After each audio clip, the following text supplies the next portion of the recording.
We were looking at this monkey, but it's really this monkey that is going to sink the implementation. How do we know that we're going to get the support from senior management and ensuring that there's equal footing in terms of our understanding, because they're pushing hard on the gas pedal for us to be able to move the needle. What we found about these particular individuals is that they were high self-monitors. So it wasn't that they didn't feel fear, overwhelm, stress, occasional burnout even.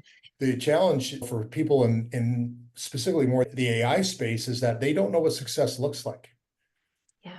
So there's no measurement of what success looks like. When you're actually working with a large language model and you're developing different tools and skills with it, what makes one person do better with it than another? Everyone has a different idea of what it is to win for them.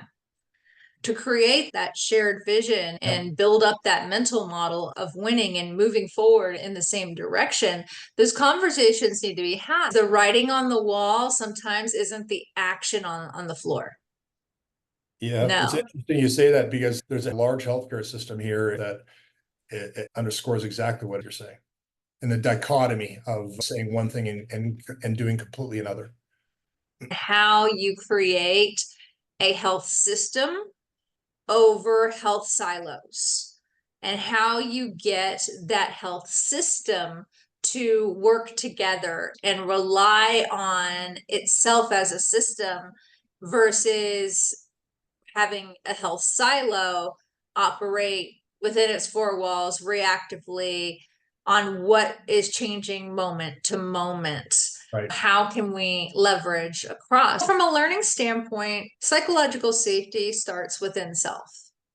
Every person brings themselves to work, and the ability that someone has to feel safe with themselves first in general, for speaking up for their needs, for saying when they need help. Change can occur when you have this psychological safety set up within this pod.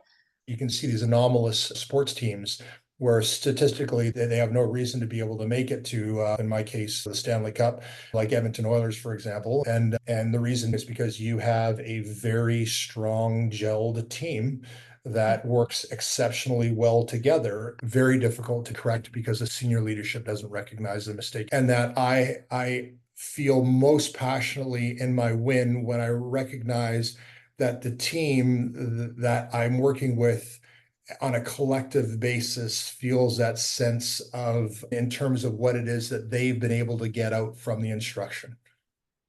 Because by virtue of that, and I don't mean to use this word frivolously, but I have then a way of being able to market that back to senior leadership and saying, here's what it is. We had initially a group of people, let's say 10 or a dozen, with very diverse and unique, nuanced. And when I walk out and I feel like I've got 10 or 12 people that are working together and they're helping each other out, I can go back to senior leadership and say, here's what's different today with your organization than what it was before we had an opportunity to get involved.